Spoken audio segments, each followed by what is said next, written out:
Queridos amigos, é uma satisfação muito imensa estarmos novamente reunidos em nosso espaço de estudo. Nós estamos estudando a obra Física do Espírito e hoje nos compete comentarmos o seu sexto tema, intitulado Ondas Empacotadas. Nós estamos no quinto movimento do livro, lembrando que o livro está dividido em movimentos, como se fossem partes de uma sinfonia, e o quinto movimento trata, então, da física quântica. Portanto, nós estamos fazendo um paralelo entre a física quântica e a espiritualidade, mas uma espiritualidade muito particular para nós, porque é a espiritualidade de Pietro Baldi. Continuando, então, os nossos assuntos, hoje nós vamos falar de um capítulo importante da física quântica que diz respeito à composição do nosso universo. A ciência dos quanta nos revelou, para surpresa nossa, que o nosso mundo, na verdade, é uma imensa onda. E tudo que nos serve, tudo que nos rodeia, ou seja, todo o universo, tem um comportamento ondulatório. Já estudamos a dualidade onda-partícula, vimos que, na verdade, existe uma indecisão no micromundo entre os seus elementos de serem onda ou serem partícula, mas nós vamos ver hoje uma predominância do aspecto ondulatório em nosso universo e vamos justificar por que achamos que há um predomínio do aspecto ondulatório do nosso universo. Então, vamos falar hoje de ondas empacotadas, que é o aspecto que as ondas adquirem no nosso universo. Elas não estão livres, elas se comportam como se estivessem parcialmente contidas em pequenas caixas, em pequenos pacotes. Daí a nossa ilusão da existência de elementos compactos no nosso universo, que nada mais são do que ondas coaguladas ou ondas empacotadas, digamos assim. Daí o título do nosso tema de hoje, Ondas Empacotadas. Então, nós vamos, para a grande surpresa nossa, que nos embasávamos no materialismo, acreditávamos que a matéria era tudo que existia nesse universo, e agora nós estamos cientes de que o mundo se mede em frequência e em comprimento de onda, que são as duas grandes propriedades das ondas. Essa é uma das mais importantes constatações da física quântica nos nossos dias. E este aspecto de igualdade entre onda e partícula faz com que matéria e energia no nosso mundo tenham exatamente a mesma natureza, sendo impossível apartá-las nas mais ínfimas escalas quânticas. Então, aos nossos olhos, a matéria parece muito distinta da energia. A energia nos é invisível, nós sentimos os seus efeitos, naturalmente, os seus efeitos são inquestionáveis sobre nós, mas, de modo geral, nós não enxergamos as energias. A não ser uma energia calorífica, uma energia radiada em fótons, né, que nós temos percepções, mas, de modo geral, as energias nos pareciam muito distintas da natureza da matéria, tanto que no século XIX, matéria era uma coisa, energia era outra coisa muito diferente.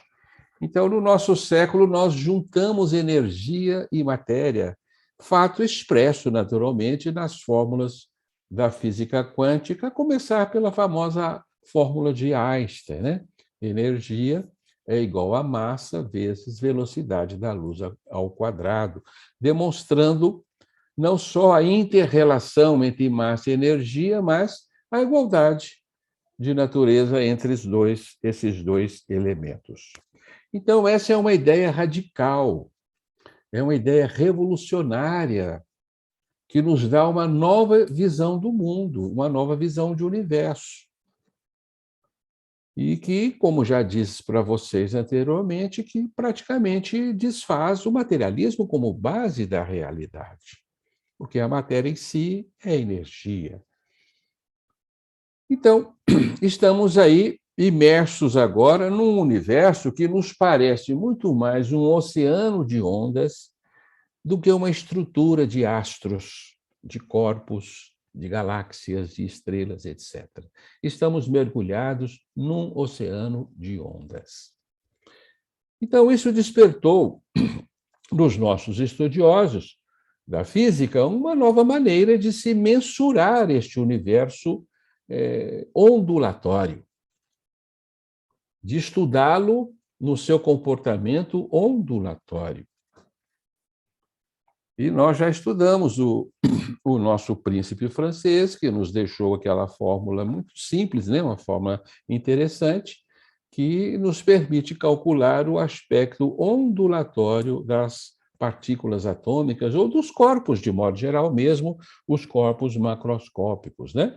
O de Broglie ou de Broglie, que nos deu, então, esse insight de que se o fóton poderia se comportar como partícula, sendo onda, as ondas também poderiam, as partículas também, por sua vez, poderiam se comportar como ondas, e já estudamos isso na nossa última live, né?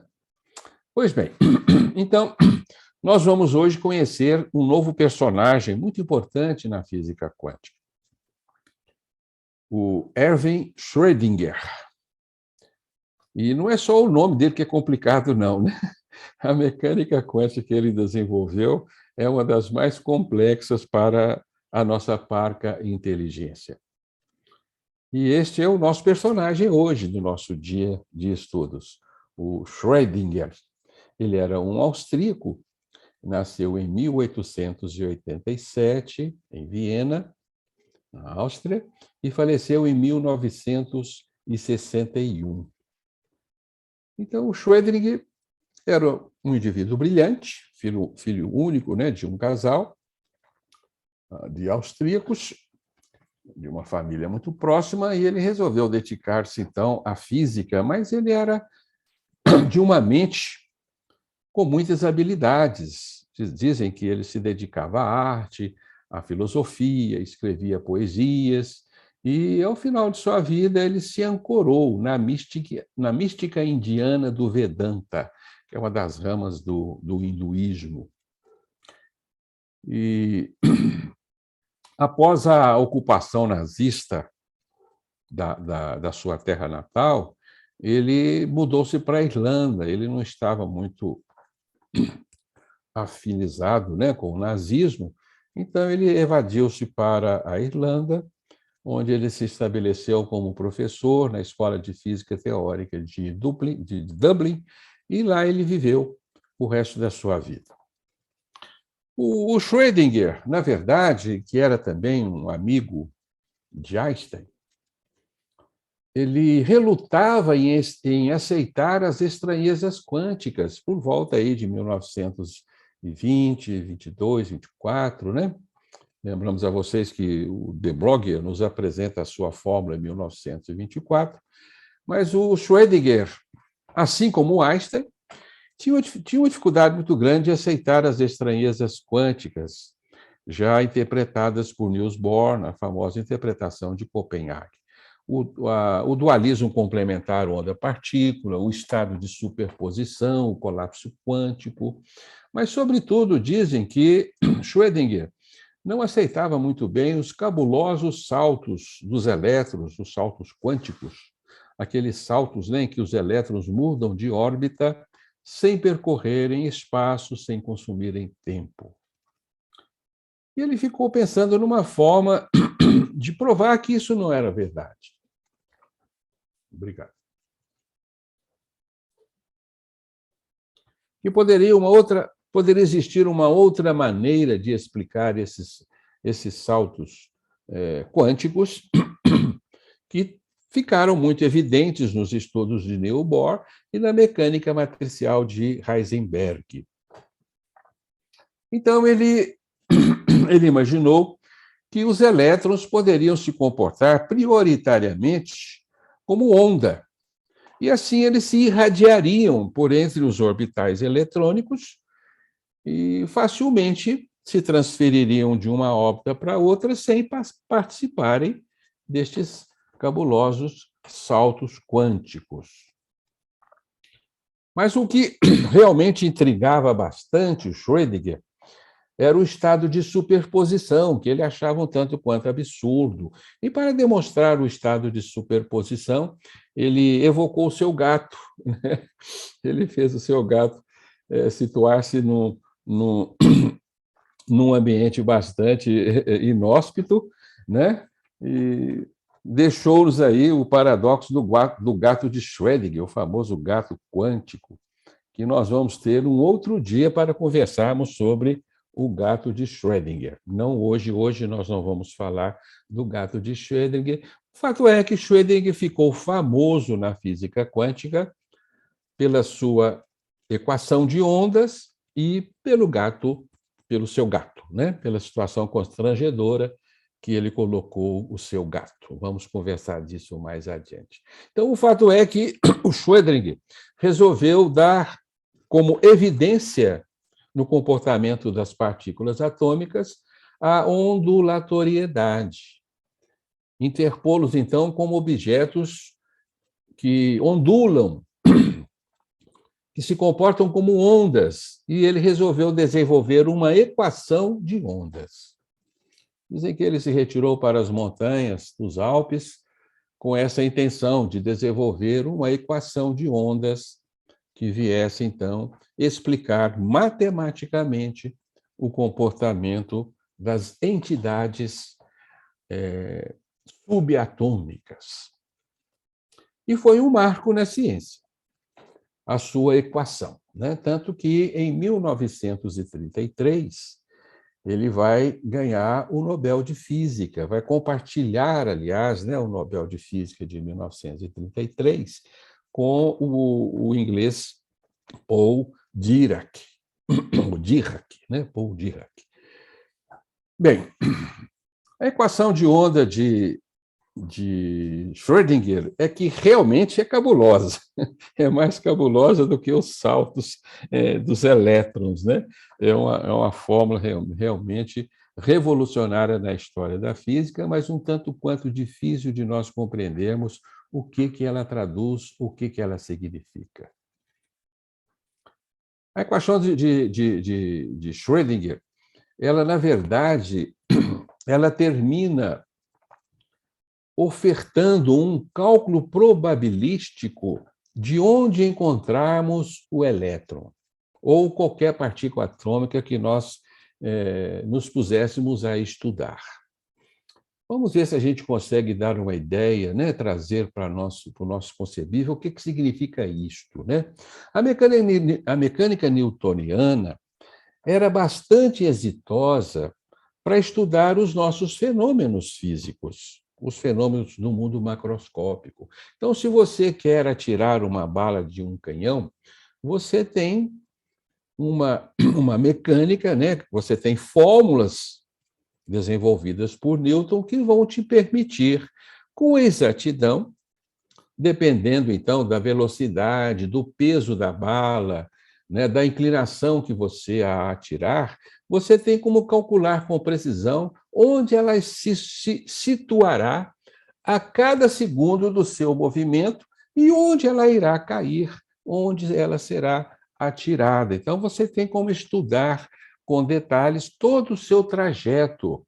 E você tem fórmulas que te permitem calcular exatamente a posição dessa bala atirada de um canhão em cada instante. Então, você domina o fenômeno, então, está perfeitamente enquadrado na inteligência humana. A inteligência humana pode, né, naturalmente, então, conhecer com particularidades esse fenômeno e tem um controle sobre ele.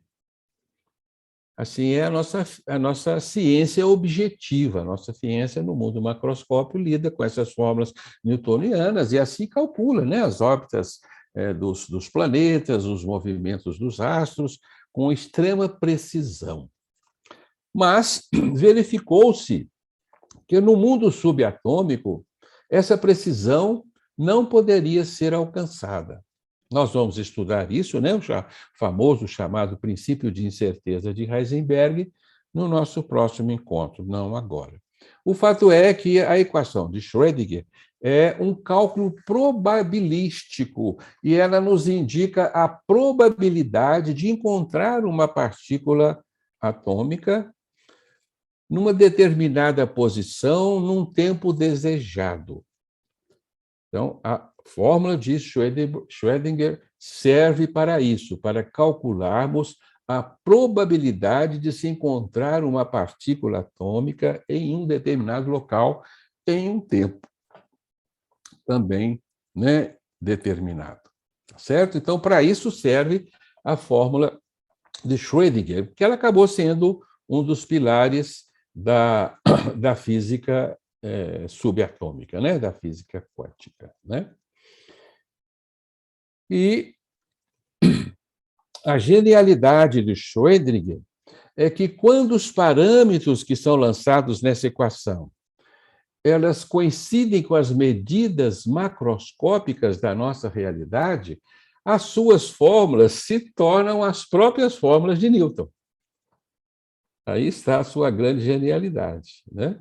Elas se transformam em fórmulas de Newton e estudam o mundo macroscópico com a exatidão que nós esperamos. Então, de certa forma, a física quântica passou a dominar a mecânica newtoniana.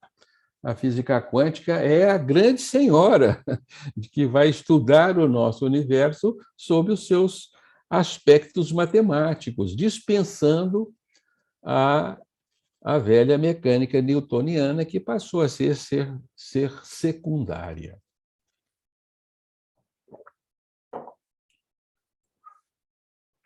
Bem,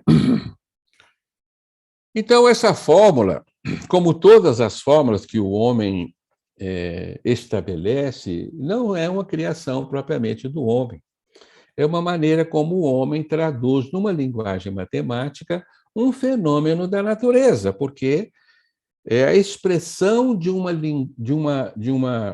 fenômeno natural. A forma como um fenômeno natural se expressa é que a ciência pode escrevê-lo sob uma fórmula matemática. Então, a fórmula matemática que a ciência descobre nada mais é do que a maneira como a natureza está se expressando, né?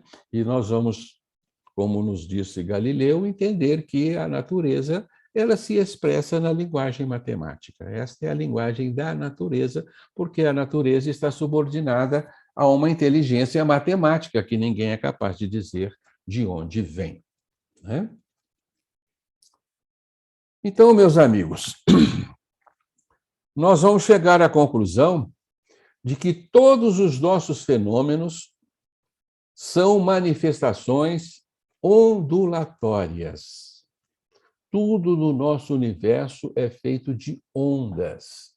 Esta é a conclusão que se chega, né, ao verificarmos essa linguagem da natureza estabelecida por Schrödinger na sua equação de ondas. A sua equação de ondas é chamada de função de onda, que é uma das mais importantes propriedades do mundo quântico, que os físicos chamam de ondulatoriedade.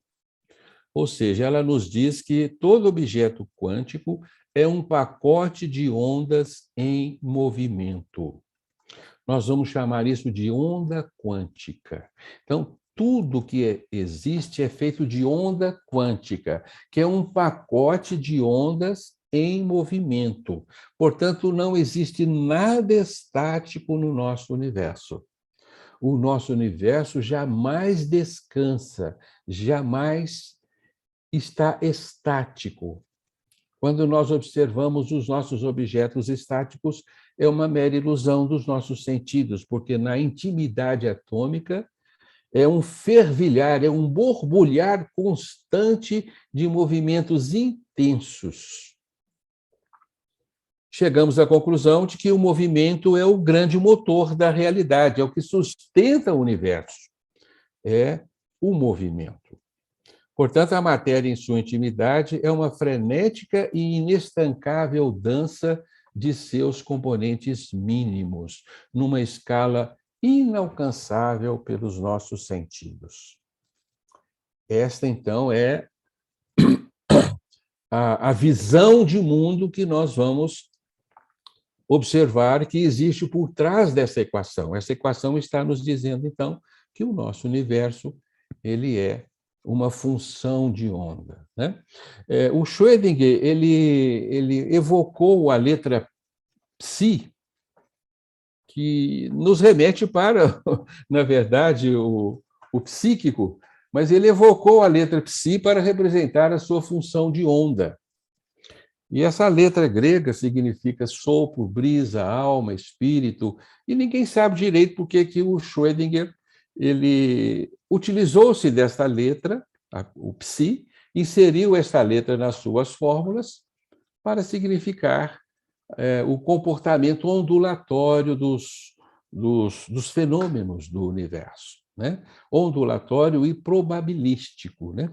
Certamente que ele reconheceu que estava diante de uma nova grandeza, uma nova propriedade do universo que não correspondia a nenhuma das nossas grandezas físicas reconhecidas. Então ele buscou algo muito inusitado para simbolizá-lo e se deparou com a letra psi. A letra grega psi, né, que nos remete, então, para espírito, para a mente, para o psíquico, é o símbolo da psicologia, né? A letra psi, evidentemente, aí muito bem colocada, mas, de repente, ela está lá de gaiata na física quântica.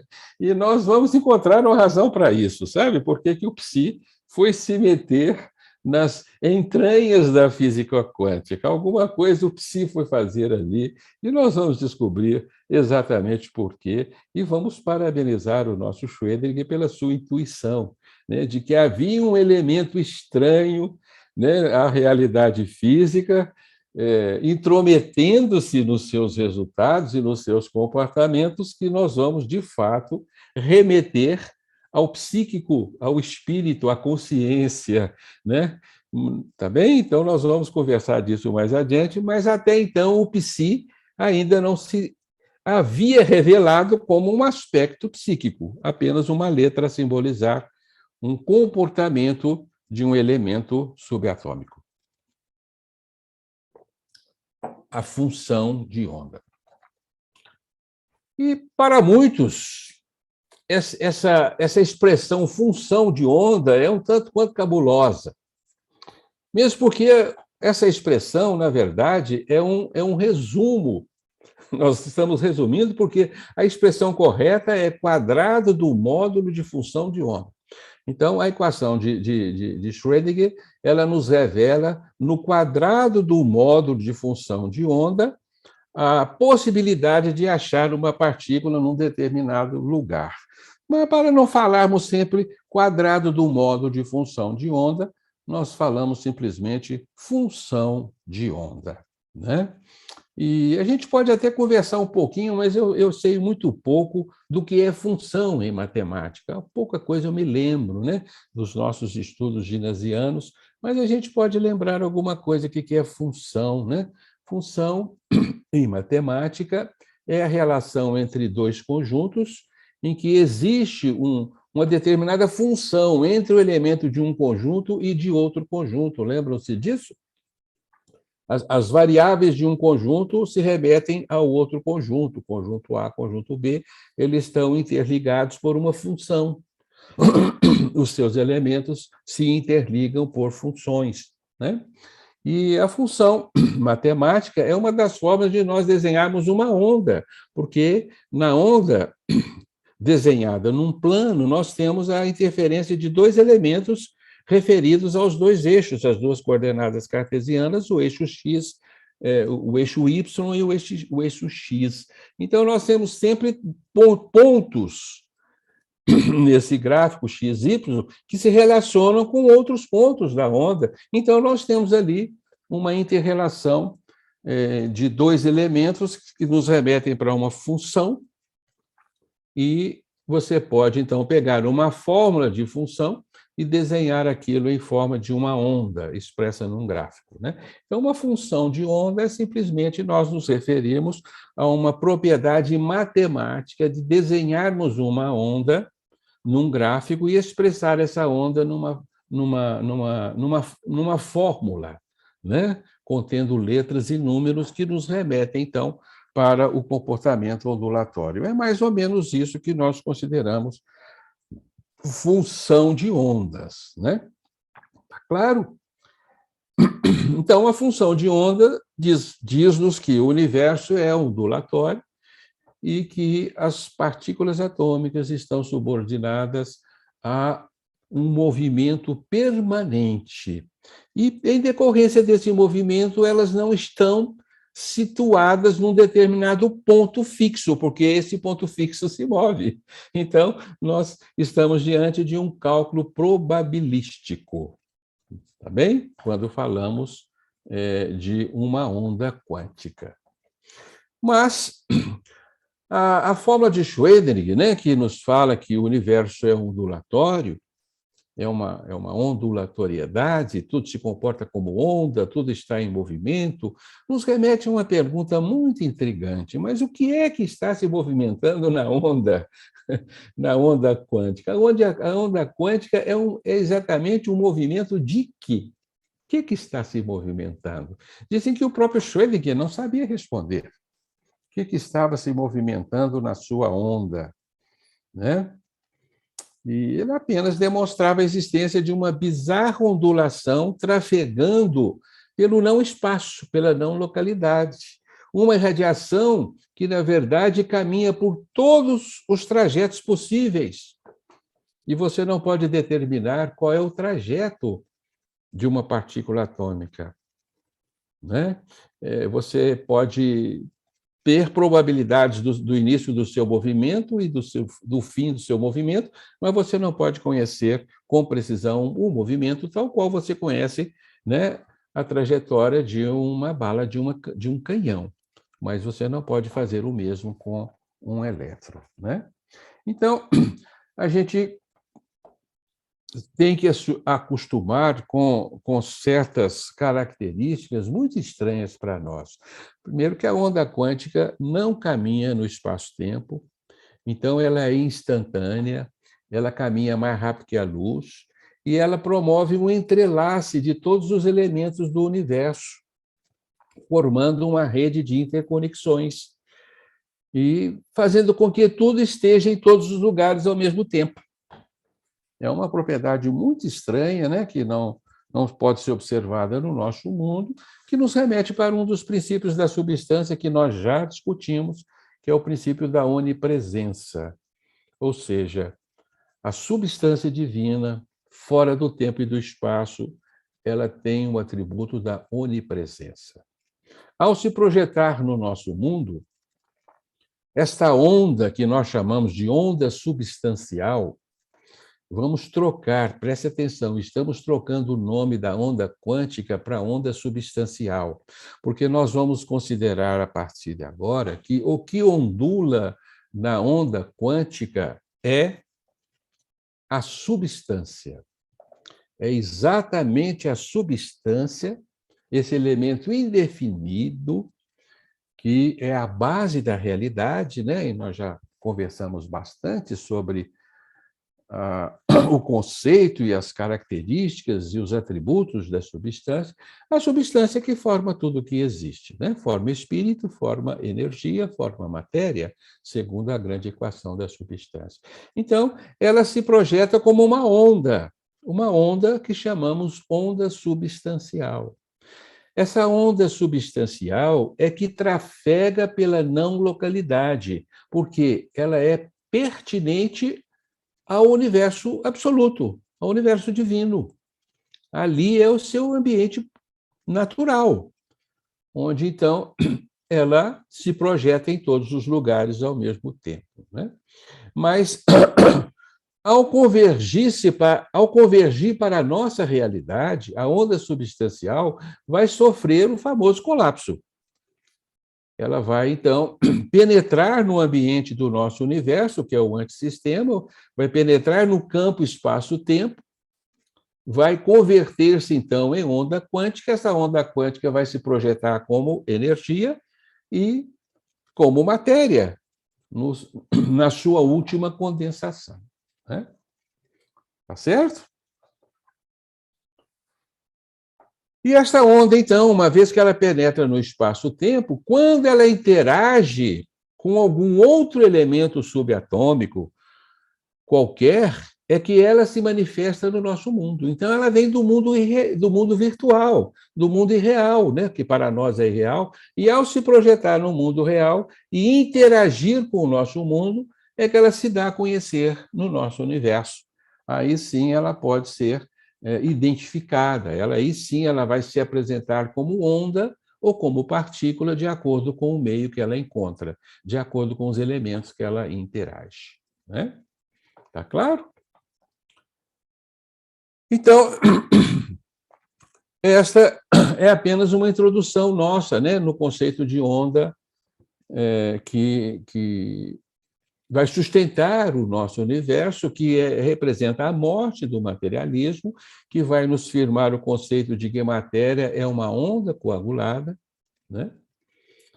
E que nós vamos encontrar a matéria num local em que a onda substancial ou onda quântica ela tem a sua maior amplitude, que corresponde ao quadrado do módulo da função de onda. Aí sim nós vamos encontrar nesse ponto a probabilidade desta onda substancial manifestar-se como matéria. Né? Então, aí nós vamos usar a equação de Schrödinger. E se a função de onda é zero, nós não teremos manifestação nenhuma no nosso universo. Então, a onda substancial é uma manifestação de uma função de onda de valor zero. Né? Tá bem? Bem, assim fica patente para nós que o nosso universo é uma grande onda. E assim estão estudando, né, os cientistas na atualidade o comportamento do nosso universo desde que ele nasceu, no Big Bang. Foi uma onda que se compactou, né, no ponto zero, explodiu e está se irradiando, formando todos os seus elementos a partir de uma onda que ocupa todo o espaço-tempo. Essa é uma conclusão crucial, né? Uma visão filosófica diferente do nosso universo, que afasta-se completamente da visão materialista do nosso universo. Né? Portanto, o que sustenta o nosso universo é uma base imponderável, e a matéria como substrato compacto não existe. Porque a equação de onda é uma abstração matemática, é uma função ondulatória, é um cálculo probabilístico que não pode ser precisado. Esta, para nós, é a declaração de morte do materialismo. Né? É exatamente aí que nós temos o atestado de óbito do materialismo. Se você lê essa definição, você naturalmente mata a matéria como sustentáculo do universo. Né? O Baldi nos fala isso, né? na obra Problemas do Futuro, uma obra excelente, escrita em 1940, o Baldi nos explica que o último elemento da matéria não é nada mais que um feixe de ondas que se reduz a uma frequência ondulatória, uma vibração, para se manifestar no nosso mundo. Olha que coisa interessante, né? É um feixe de ondas que parte de uma outra realidade, que reduz a sua expressão ondulatória para se manifestar no nosso universo como vibração. E, na grande síntese, o Baldi também nos afirma que o universo está constituído por uma grande onda que parte do espírito, caminha pelo seu transformismo contínuo até atingir o seu último elemento, a matéria, a forma. Então, olha que interessante. Aí nós temos uma visão de uma onda sem solução de continuidade, né? Uma grande onda que parte do espírito, caminha, ondula, produz energias e se compacta para formar matéria. Então, nós temos exatamente a imagem de uma onda, de uma expressão ondulatória que não se detém, que continua, né? E se expressa, então, trafegando pelo espaço-tempo, produzindo o nosso universo, né? Portanto, se nós aplicarmos a mecânica ondulatória no estudo do cosmos, nós vamos encontrar a expressão de uma grande onda. E aí nós estaremos diante de um conceito muito importante que nós vamos ressaltá-lo, que é o conceito de unidade do universo. O universo, como uma onda, ele se torna um todo indiviso. Ele se torna uma teia de eventos, algo extremamente unitário, extremamente interligado, porque as ondas se interligam, se entrelaçam e fazem assim um grande tecido no nosso universo.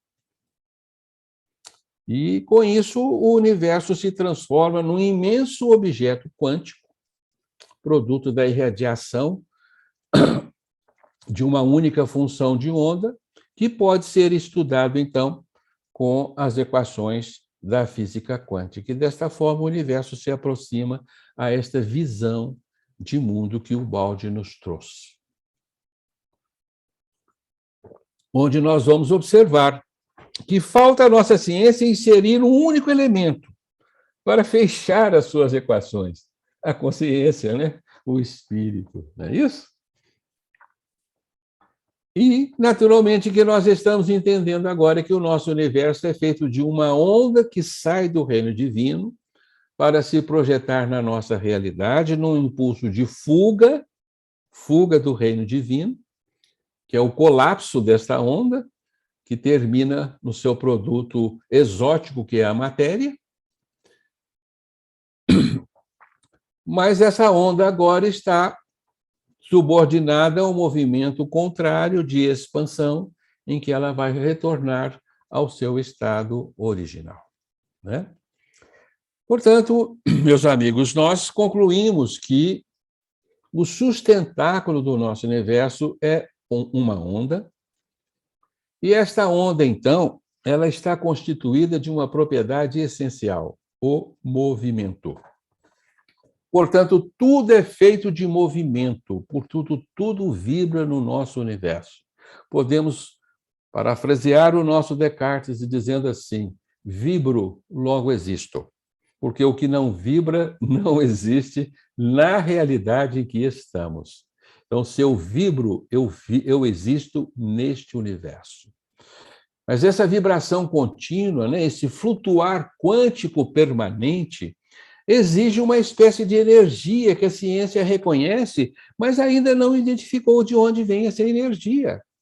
Há uma energia fundamental que provoca essa inquietude permanente do universo subatômico. O universo subatômico não descansa um segundo, está subordinado a intensíssimos movimentos.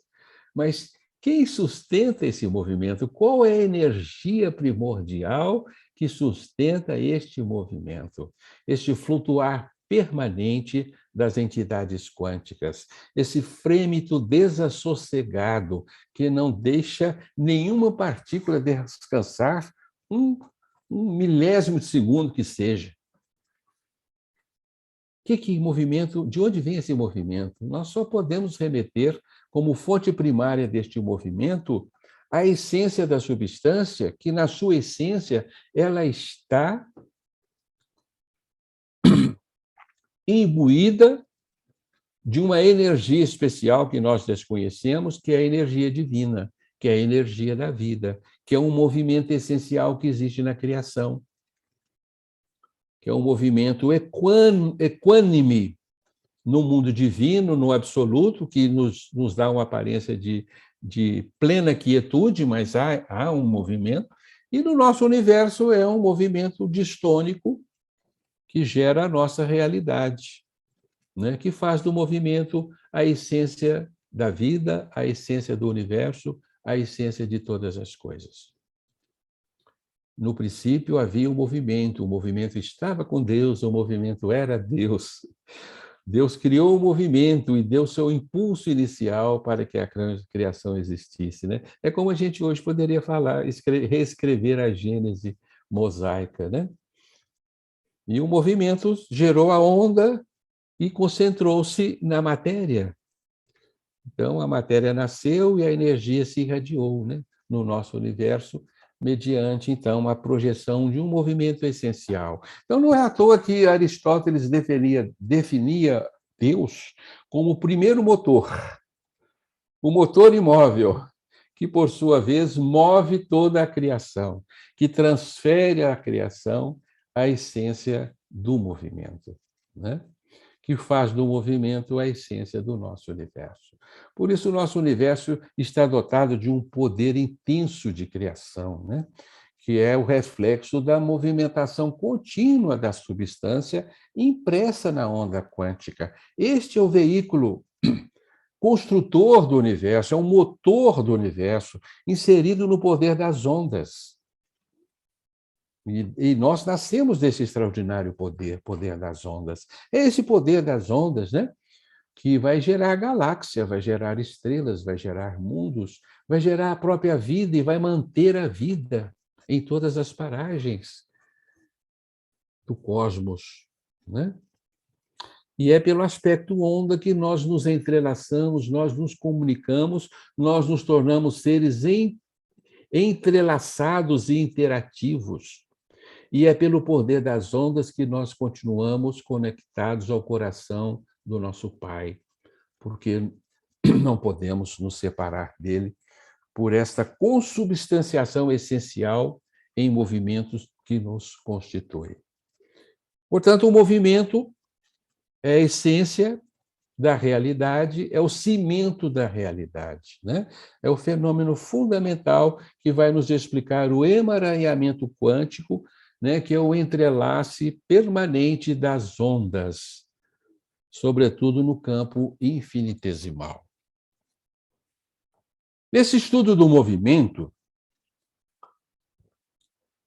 nós vamos nos deparar com um outro estudioso da física quântica, e um estudioso que realmente, né, que foi de uma grande genialidade, que é o David Bohm. O David Bohm, ele é um físico, né, estadunidense, nasceu em 1919, faleceu em 1992. Ele chegou, inclusive, a residir no nosso país. Ele passou um breve período da sua vida em São Paulo, residiu em São Paulo. Mas é um físico que se dedicou ao estudo da física quântica e ele vai trazer uma outra interpretação para a física quântica. E um dos fundamentos da sua visão de física quântica se baseia no que ele chama realidade totalitária. E diz ele que essa realidade totalitária, que engloba tudo o que existe, está sustentado por um movimento que ele chama de holomovimento. Holo com H é o holo que nos remete para o todo, o movimento do todo. Então, existe um movimento do todo, o holomovimento, que mantém a realidade totalitária, mantém a realidade integrada numa totalidade. E este holomovimento está dividido em dois movimentos, um movimento de dobramento e um movimento de desdobramento. O holomovimento se dobra e o holomovimento se desdobra. Olha que interessante. É claro que nós estamos lembrando da equação da substância de Ubaldi, porque o dobramento é um movimento de compactação e o desdobramento é o movimento de expansão. Diz ele que o dobramento da totalidade, da realidade totalitária, vai gerar a ordem explícita, que é derivada da ordem implícita. Então, a realidade totalitária, no seu holomovimento, está subordinada a uma ordem perfeita que ele chama de ordem implícita. E ao dobrar-se essa realidade totalitária, o holomovimento ele vai gerar a ordem explícita, que vai gerar a nossa realidade, o nosso universo físico, o nosso universo do espaço-tempo. É extremamente interessante essa ideia, ela é concordante com a tese de Ubaldi, porque isso para nós é a queda do espírito, é a fuga do reino divino. O holomovimento que admitia uma ordem perfeita, uma ordem implícita, dobrou-se, né? Sofreu um desmoronamento dimensional e passou a gerir-se numa ordem explícita, que não é uma ordem perfeita, que é a ordem existente no campo espaço-tempo. Então, o nosso universo seria um misto de ordem implícita e ordem explícita, explicando assim todas as incongruências do mundo quântico. E é claro que nós estamos diante de um pensador que coincide exatamente com o Baldi, né? Por quê? A ordem explícita representa as forças caóticas do AS, do antissistema. E a ordem implícita representa a imanência divina, a ordem divina presente no nosso universo. Claro, está evidente. Então, quem conhece o Baldi, lê David Bohr e entende tudo que o David Bohr está falando, mas quem não conhece o Baldi tem uma grande dificuldade de entender a realidade totalitária no seu holomovimento e no seu desdobramento, né, em dois movimentos, o dobramento e o desdobramento, mas ele está falando, em outras palavras, exatamente o que o nosso Ubaldi nos trouxe, né?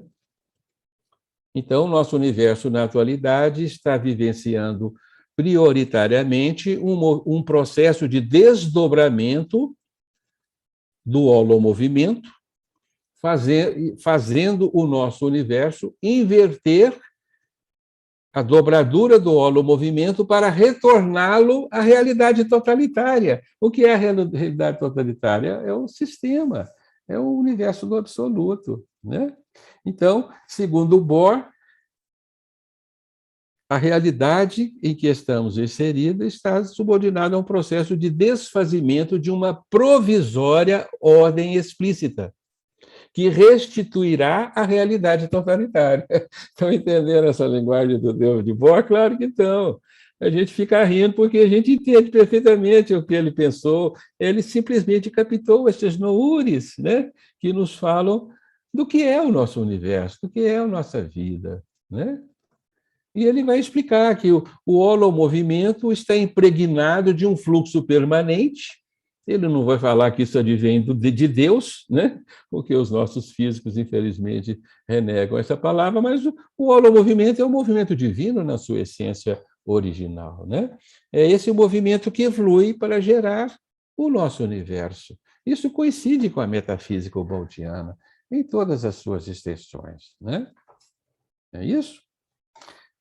Então, a visão de David Bohr, trazendo-nos a interação dessas duas ordens, ordem implícita, ordem explícita, que nos faz lembrar o Spinoza, Baruch Spinoza, no século XVII, ele já havia se referido a uma ordem eterna e uma ordem temporal existente na nossa realidade. Ele dizia que a nossa realidade era um misto de ordem eterna, que era a perfeição em sua essência, e a ordem temporal, que era a ordem que comandava a nossa realidade e que não estava subordinada a uma ordem perfeita. Então, a ordem eterna é, naturalmente, a ordem implícita, e a ordem temporal de Spinoza é a ordem explícita, né? Isso claramente é a mesma coisa, é uma reedição de Spinoza, né? Tá certo? Mas aí nós vemos no nosso universo, nessa ideia, a existência da onda em dois sentidos. Nós temos a onda no nosso universo, ela caminha, ela trafega em dois sentidos. Um sentido de convergência para a matéria, que é o sentido do colapso, é o sentido da materialidade, e temos um movimento de onda que faz o contrário, que leva a matéria à energia, e da energia ao espírito, né? Que é o movimento de desmaterialização. Evidentemente que estamos subordinados a esses dois movimentos. Isso está evidente para nós, como estudiosos de Ubaldi, né? Que a nossa realidade é um misto de forças compactantes e forças expansivas, mas as forças expansivas estão predominando sobre as forças compactantes, porque nós estamos no império da evolução. A expansão está predominando, mas a contração ainda existe. Nós nos expandimos até a metade da vida. Depois, a nossa matéria vai sofrendo um processo de degradação, de envelhecimento, que representa a nossa compactação de novo, nossa contração de novo, que vai nos levar à morte. E assim o nosso universo é esse misto, né, de forças expansivas, forças contrativas, ora predominando uma, ora outra, mas, no geral, há um nítido predomínio das forças expansivas, ou do desdobramento do holomovimento concebido por David Bohr. Está claro? Mas e agora? O que é que predomina no nosso universo? A granularidade ou a ondulatoriedade? São palavras usadas nos estudos da física quântica, e nós não encontramos essas palavras no dicionário, mas nós estudamos lá no começo dos nossos encontros, né, quando começamos a física quântica, e nós afirmamos categoricamente para vocês que o nosso universo está granulado, que o nosso universo está quantificado, ou está pulverizado em entidades indivisíveis, que são os quanta. Né? O nosso universo está quantificado, está granulado. Né? E dizíamos que esta é a grande propriedade do nosso universo.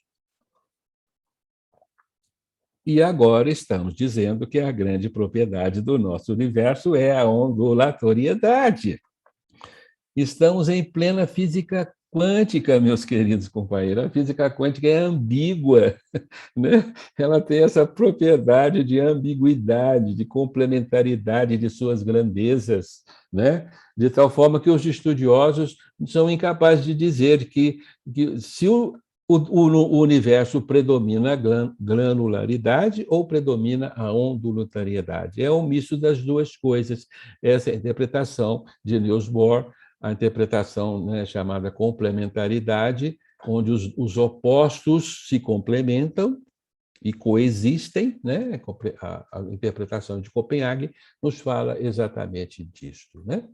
Mas nós, imbuídos dos nossos conhecimentos metafísicos, podemos afirmar, sim, que o nosso universo nasce das ondas. Essas ondas estão provisoriamente, parte delas, materializadas em forma de matéria, mas agora nós estamos voltando às ondas, ao universo das ondas. Então, há no nosso universo um predomínio da ondulatoriedade. E nós vamos afirmar categoricamente para vocês que, embora a física quântica seja o reino das ambivalências, a grandeza que se aproxima do divino predomina sobre a grandeza que nos afasta do divino. Aspecto onda nos une, nos sedimenta, nos faz um todo. Este aspecto predomina sobre a materialidade, que nos pulveriza, nos fraciona em entidades aparentemente apartadas. Está claro? Então, evidentemente que a ondulatoriedade predomina sobre a granularidade. É por isso que os físicos místicos, Capra, o Goswami, né, o Deepak Chopra e alguns outros, né, vão nos falar que o universo é uma grande unidade, é um grande pensamento, que o aspecto essencial da física quântica é a unidade, né? O Heisenberg também nos afirma isso, né? Então, esses físicos estão dando um valor maior para o que une, não para o que separa, como é do bom senso, né? E nós estamos plenamente de acordo, né? Tá claro? Então, o universo agora já não vai ser definido mais como uma nuvem de pó. A nuvem de pó é, é um elemento provisório na criação, é um acidente. O universo é um entrelace indissolúvel de ondas. Essa é a definição do nosso universo. É o que nos diz a nossa metafísica, tá certo? Então, o quanto, meus amigos, não está com nada, né? O quanto é ilusório, é provisório e ele vai se desfazer com a evolução do universo, né? Então, nós podemos assegurar para vocês que o nosso universo nasce da compactação de uma grande onda. Essa onda é o verbo divino. Verbo é a ação, é a vontade, é, é a energia de operação de qualquer sistema, né? Então, nós vamos nos lembrar lá do João, né? No seu primeiro capítulo do Evangelho de João, né? É um prólogo fenomenal, né? Estupendo. No princípio era o Verbo era Deus, o Verbo estava com Deus, né? E o Verbo se fez carne.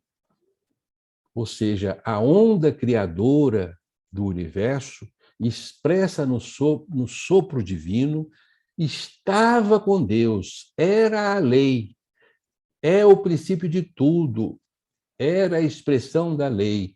Mas com a queda do espírito, a onda criadora se colapsou e se fez matéria, tornou-se carne. Então, nós vamos encontrar aí, nessa expressão, né, do prólogo de João, os três grandes elementos da nossa realidade: o Criador, o aspecto Pai, o aspecto Espírito, a vontade, o aspecto Verbo, que se expressa como onda, e o aspecto carne, que representa a matéria, a realidade concreta, né? Então, Espírito, Verbo, carne. Na linguagem do Evangelho, para nós, é a representação da essência do nosso universo, né? Consciência, energia e matéria, esses três elementos do universo. Bem, meus amigos, nós praticamente terminamos aí as nossas conversas, né, mirabolantes desse capítulo. Vamos fazer uma breve compartilhamento para tornar mais clara essas nossas lições, né? Vamos, então, falar para vocês da famosa equação de Schrödinger. E é claro que eu não vou falar da equação de Schrödinger, eu não sou bobo, né? Como é que eu vou expressar para vocês uma coisa tão exótica para nós quanto é uma equação de Schrödinger, né? Não é à toa que o Schrödinger está rindo para nós aí, dizendo assim, vocês não podem compreender essa matemática profunda dessa equação, né? E eu não sou bobo de tentar entendê-la, né? Existem várias formas de se expressar, né? A equação de Schrödinger, essa aí que vocês estão vendo, é apenas uma delas, né? Foi desenvolvida, então, em 1926, e ela traz uma realidade. A partícula é uma onda de probabilidade, porque a equação de Schrödinger é uma equação probabilística. Ela não nos dá a exatidão de onde encontrar uma partícula, ela nos dá uma probabilidade de encontrar essa partícula, né? Nós vemos um elemento muito interessante na equação de Schrödinger, que é esta letra I. Vocês se lembram dessa letra I? É muito, né? Nós temos que rememorar lá atrás nos nossos estudos, né? Esse I é um número imaginário. Vocês lembram do número imaginário? O número imaginário é igual à raiz quadrada de -1, que do ponto de vista racional nos escapa. Como é que pode, né? A raiz quadrada de -1 não nos parece coerente, né? Mas é o número imaginário, é a raiz quadrada de -1. Então, o Schrödinger evocou o número imaginário para expressar na sua equação a função de onda, simbolizada aqui pela letra psi, né? Como eu disse a vocês, né? Essa aqui o H é a constante de Planck, né? E a função de onda quântica, então, é simbolizada pela letra psi. É a função de onda quântica, né? Tá bem? Lembrando para vocês que função, do ponto de vista matemático, é a inter-relação entre dois elementos que se entrelaçam ou se interrelacionam através de uma determinada função, né? Dois conjuntos, por exemplo, de elementos entrelaçados por uma função. Bem, a equação de Schrödinger, ela, na sua originalidade, ela nos remetia para um valor negativo, o que impedia, né, exatamente pela presença do i, que é a raiz quadrada de -1, que, de certa forma, impedia a sua aplicação na nossa realidade. Então, ele contou com a colaboração do Max Bohr, que foi um outro físico alemão, né, que resolveu, então, interferir na equação de Schrödinger para que ela pudesse, então, representar a nossa realidade. Então, aí é que ele eleva ao quadrado, ele eleva ao quadrado a raiz quadrada de i e faz desaparecer o número imaginário, né? Tá claro, gente? Então, ele dá uma positividade à função de onda, e aí sim nós podemos aplicá-la para estudar o nosso mundo quântico, tá certo? Eu sei que isso é uma matemática complexa, eu não sei explicar muito bem, mas eu sei que no quadrado da função de onda você encontra a probabilidade de existência de uma partícula, né? Aí sim a função de onda se expressa daí que surge essa história, né? O quadrado do módulo de função de onda para que esse número i pudesse desaparecer, o número imaginário, né? Mas é curioso que a física ela evoca o número imaginário. E os físicos que estudam a complexa matemática da física quântica, eles fazem-nos uma afirmação muito curiosa. O mundo quântico é impreciso, ele não pode ser calculado com precisão. Mas se você calculá-lo em base a um número imaginário, você vai encontrar exatidão.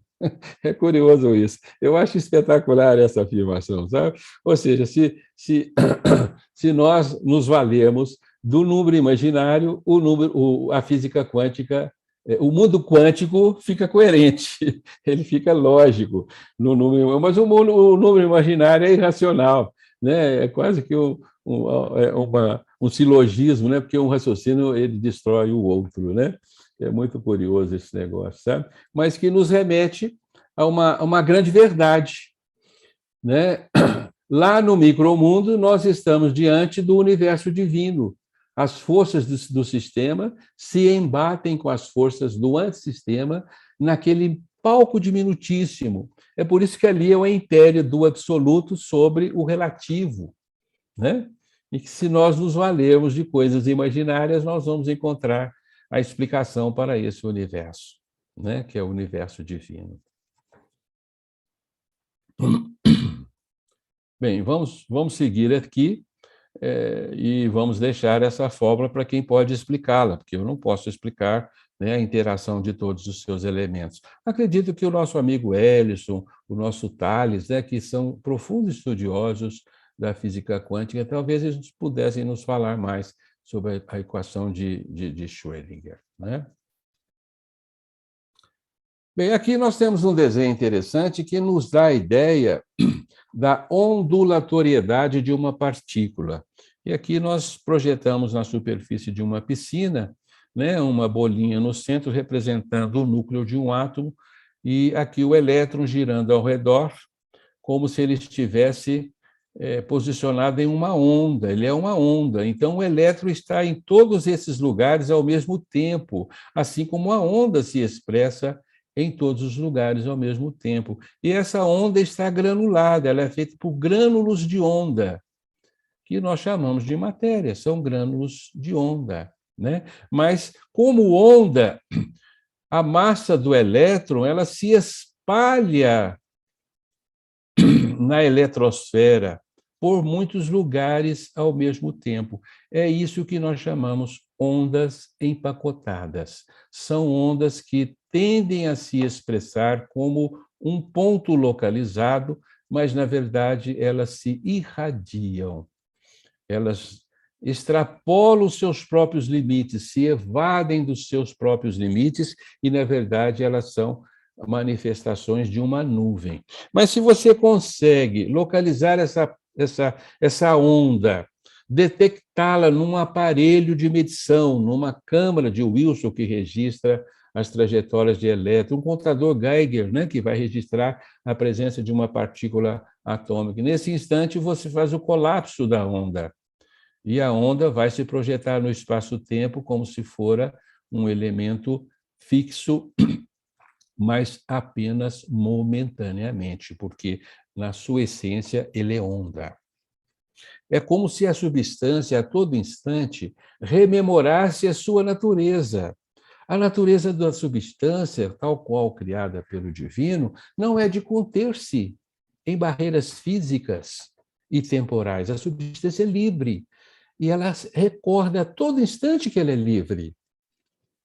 Então, a forma como ela expressa esse instinto de liberdade no nosso mundo é manifestar-se como onda. Então, ela não desiste da onda. A onda é a sua expressão ondulatória, porque ela não pode ser contida, ela não pode ser limitada. É por isso que a partícula atômica, a subatômica, as partículas quânticas, têm uma propriedade muito interessante. Quanto mais elas são comprimidas num espaço, mais intensamente elas se agitam. Mais frenéticas elas se tornam quanto mais elas são comprimidas. É ou não é uma lembrança de um atributo essencial, que é o atributo da liberdade, né? Então, aqui nós temos a física das possibilidades, mostrando-nos que o elétron, né, as bolotinhas que estão aqui embaixo, ele ondula, ele se espalha como uma onda, e nesses pontos aqui nós temos as possíveis localidades desta partícula, porque ela está espalhada no tempo e no espaço, né? Por isso, o átomo é mais ou menos algo. É uma figura que eu achei na internet que, para mim, me dá uma ideia do que é o átomo, né? O núcleo não é tão delimitado quanto está desenhado aí, mas os elétrons são verdadeiros vespeiros em intensa movimentação em torno do núcleo, uma movimentação inesgotável, uma movimentação que jamais se detém, né? Inestancável, inesgotável. E a gente fica assim, boquiaberto, e se pergunta, mas de onde vem essa energia que mantém essa movimentação constante dos elementos intratômicos, né? A ciência não é capaz de nos dar essa resposta, né? Só o Aristóteles, né? Primeiro motor, vem do motor divino, né? Então, aqui nós temos o resultado da equação de Schrödinger, que vai nos mostrar a matéria como uma onda e vai nos revelar que entre o intervalo x1 e x2, nessa amplitude maior da onda quântica, é que nós temos a possibilidade de encontrar a matéria.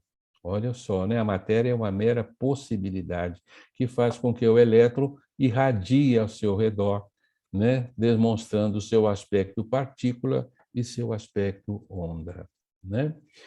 E, naturalmente, que a grande equação da substância vai nos explicar o aspecto ondulatório do universo, né?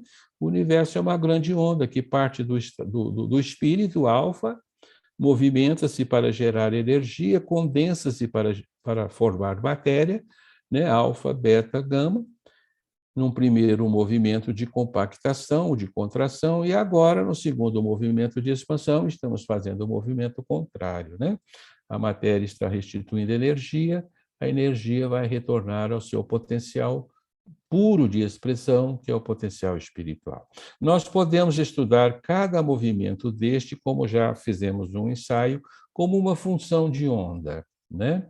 Aqui nós temos a função de onda alfa-beta, que é espírito e energia, a função de onda beta-gama, energia, matéria, a função de onda, matéria, energia, né? Função gama-beta, e a função beta-alfa, que é a que nos interessa, que é o retorno de todo o potencial contido na substância ao estado de espírito puro. Nós estamos fazendo este movimento e agora, ao despertarmos a nossa consciência, nós estamos intensamente nessa função de onda, energia, espírito, né? Estamos transformando energias biológicas em psiquismo. Por isso, a nossa consciência está num processo contínuo de expansão e a vida está investindo em nós absolutamente todas as suas possibilidades para nós desenvolvermos em nós o potencial alfa, o potencial espírito. Por isso, a grande ordem do universo é espiritualizar-se, desmaterializar-se. Esta é a grande ordem, é a ordem imperativa da evolução. Se nós nos permitirmos um movimento contrário, nós estaremos produzindo sérios prejuízos para nós mesmos, se nós retrocedermos à materialização. Então, nós temos uma grande urgência de desfazermos os interesses próprios da materialidade e alimentarmos todos os desejos de espiritualidade. Então, tudo que é espiritual deve nos atrair. E nós devemos amar o imponderável, porque é tudo que nos importa, porque o ponderável representa para nós prisão, morte, infelicidade, dor, degeneração, involução. Né? Isso está claríssimo para nós agora. Tá? Então, estamos chamando isso de função de onda porque é uma inter-relação entre dois conjuntos, como é a própria definição de função na matemática. Né? Estamos interagindo elementos do conjunto alfa com o conjunto beta com o conjunto gama. Então, falamos de função de onda. Né? Então, de espírito à matéria, nós temos uma grande função de onda, que é a função criadora da realidade física, e da matéria ao espírito, nós temos uma outra grande função de onda, que é a onda desmaterializante do nosso universo, é a onda de expansão do nosso universo. Né? Então, no futuro próximo, os matemáticos vão poder julgar as fórmulas de Schrödinger.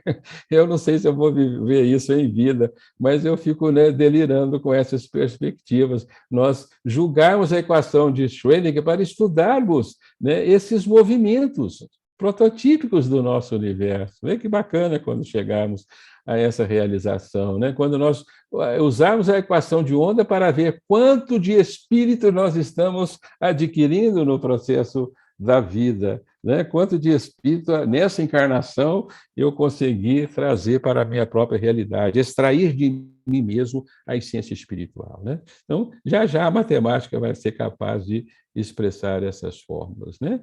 E aqui, recordando, já conversamos sobre a constituição do universo, já vimos, né, que a imponderabilidade domina a constituição da realidade, né?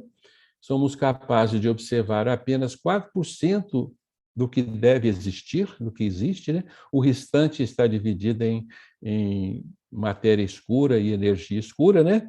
21% energia escura, matéria escura, 75% energia escura, sobra 4% de matéria, 3% de partículas livres, 0,4% de matéria compacta. Então, o nosso universo, no aspecto material, é 0,4% da sua totalidade. O que tem de matéria no universo é exíguo.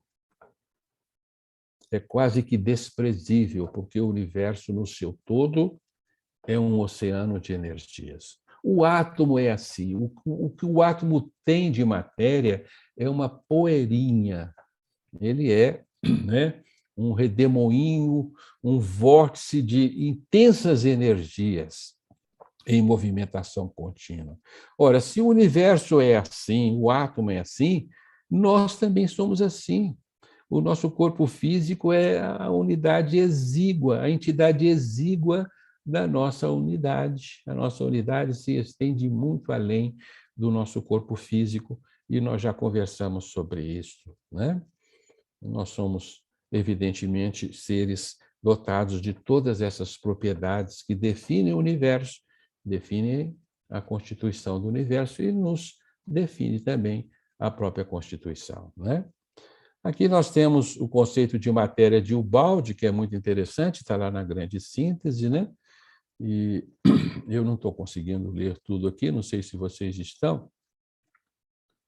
Percebeis a matéria como solidez e não como velocidade. Dado seu volume mínimo em relação ao espaço em que circunda, vosso olhar passaria através delas, das partículas deve ser, sem perceber nada, sem sua solidez fundamental para vossas sensações deve-se à velocidade de rotação dos elétrons, que lhes confere quase uma contemporânea unipresença espacial. Velocidade sem a qual a imensa grandeza do universo físico se reduziria a um átomo, ao que verdadeiramente é um pouco de névoa de poeira impalpável. Eis a grande realidade da matéria que a ciência deveria mostrar-vos, a energia. Isso foi escrito em 1932, quando a física quântica nascia. É uma visão extraordinária, né? Que nos leva a afirmar que matéria é feita de quê? De velocidade, de movimento. Movimento de quê? De algo que não existe na nossa realidade. É por isso que o Capra nos deixa aquela estonteante definição de matéria. É uma dança onde inexistem os dançarinos, existe a dança. Mas se a dança parar, não tem ninguém dançando, porque os dançarinos não pertencem à nossa realidade, né? E aqui um conceito muito bacana da física moderna, né, que coloca a nossa matéria como uma deformação do campo. Nós estamos chamando a matéria de uma deformação do campo substancial. É uma degradação do campo, né? Confirmando o que nós já estamos dizendo para vocês há muito tempo: o nosso universo é uma patologia, o nosso universo é uma doença, produto de um desmoronamento espiritual. Não é um universo originariamente criado por Deus, né? A física moderna colocou o nosso pensamento acerca da essência da matéria num contexto muito diferente. Ela desviou o nosso olhar do que é visível, as partículas, para a entidade subjacente, o campo. A presença da matéria é simplesmente uma perturbação do estado perfeito do campo. Olha que bacana, que insight fabuloso. É uma perturbação do estado perfeito de campo. Substitui campo por substância e fica tal e qual nós aprendemos de Ubaldi, né? O estado material é uma perturbação do estado perfeito da substância, né? Algo acidental, poderia-se dizer quase dizer um mero defeito, no sentido que nós estamos dando para a criação física, né? Para a realidade física. Assim, não existem leis que descrevem as forças entre partículas elementares. A ordem e a simetria devem ser buscadas no campo subjacente. Que campo subjacente é esse? É um campo além do nosso universo. É o supermundo. É a superdimensão, é o universo divino. Aí nós vamos encontrar a ordem e a simetria, não no nosso universo, porque o nosso universo é o campo da desordem, é o campo da assimetria, né? E, em decorrência disso, tudo que aqui existe é uma perturbação, né? Isso é muito interessante, né? Então, hoje eu resolvi trazer para vocês um pouco dos conceitos espíritas, porque a gente também não pode deixar o espiritismo ao léu, e vamos fazer jus à evolução do pensamento espírita. Estamos baseados essencialmente em Ubaldi, mas o espiritismo nos trouxe até aqui, né? E nós vamos encontrar lá em Evolução em Dois Mundos, livro de Chico Xavier, né, ditado por André Luiz, toda matéria é energia tornada visível, e toda energia, originariamente, é força divina, de que nos apropriamos para interpor os nossos propósitos aos propósitos da criação. Olha só que interessante, né? A matéria é energia tornada visível. Então, aí nós temos o monismo espírita, né? Eu chamo este monismo espírita, a perfeita igualdade entre matéria e energia, desmentindo até certo ponto os conceitos fundamentais existentes no Livro dos Espíritos, porque muitos espíritas vêm reclamar para nós que lá no Livro dos Espíritos você tem lá que no universo existe espírito e matéria como coisas independentes, que espírito é uma coisa, matéria é outra, que não há um laço nenhum de igualdade entre os dois elementos, né? E aqui nós estamos observando aqui uma evolução para o monismo, já dando-nos a perfeita igualdade entre energia e matéria. E na questão 28 do Livro dos Espíritos, nós temos aí uma afirmativa muito sincera que nós vamos evocar, porque ela nos diz que o Livro dos Espíritos não nos deu resposta para todas as nossas perguntas. Era apenas uma introdução e nós devemos caminhar adiante, né? Nós vamos encontrar lá na questão 28 do Livro dos Espíritos, falando-nos de espírito e matéria. A origem e a conexão dessas duas coisas, espírito e matéria, nos são desconhecidas. Se promanam ou não de uma só fonte, se há pontos de contato entre ambas, se a inteligência tem existência própria ou se é uma propriedade, um efeito, se é mesmo, conforme opiniões de alguns, uma emanação da divindade, ignoramos. Isso não pôde ser desenvolvido naquela ocasião. O século XIX ainda não tinha conceitos suficientes para evoluir essa temática, né? A física quântica não era sonhada ainda naquela época. Então, a revelação espírita é sincera. Naquele instante, não havia subsídios, até mesmo, né, nos médiuns que recebiam essas informações para evoluir o tema para um verdadeiro monismo. Então, predomina na obra básica o dualismo fenomênico, o dualismo cartesiano, que era próprio do século XIX, matéria é uma coisa, espírito é outra, né? Mas o espiritismo está fazendo a devida transição para o monismo, porque aqui nós vemos, né? E ignora-se a conexão entre espírito e matéria. Isso é o que está dito lá, gente. Então, a gente não pode dizer que espírito é uma coisa e matéria é outra. O que está dito na obra fundamental é que se ignora essa relação, né? Tudo é espírito no santuário da natureza, afirmação de André Luiz, nos diz que tudo advém do espírito, como é próprio do monismo. Tudo surge da consciência, tudo advém do ser.